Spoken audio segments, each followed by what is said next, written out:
যেই রাসূলের চেহারা মুবারক এক নজর দেখলে পেটের ক্ষুধা থাকে না। কেমন মায়ার নবী আমার,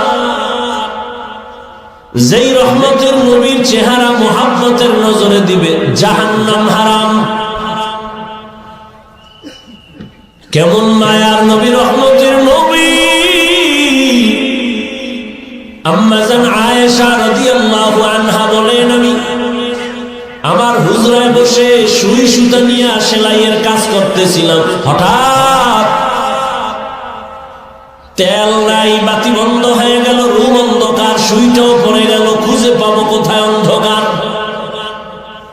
এশার নামাজের পরে রহমতের নবী আমার হুজরায় ঢুকলেন। রহমতের নবীর চেহারা আলোতে পুরো আলো হয়ে গেল। রহমতের নবীর আলো দিয়া আমি সুইটা, চিকন সুই, আমি খুঁটির গোড়ার থেকে হাতের মধ্যে নিয়ে নিলাম। যেই নবীর একবার তাকাইলে 7 দিনের ক্ষুধা পেটে আর থাকে না।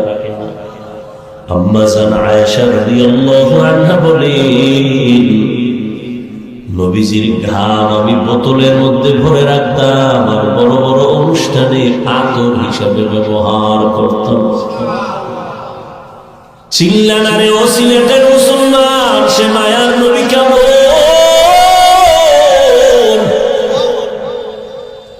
যদি নবীর চিন্তি, যেই নবীর জন্য গর্তের পিপিলিকা আসে, যেই রহমতের জন্য নবীর জন্য জঙ্গলের প্রাণীরা চোখের পানি ছেড়ে কাঁদে, ওই নবীকে যদি চিন্তা, গলায় ছুরি লাগাইতা, দাড়ির মধ্যে অস্ত্র লাগাইতা,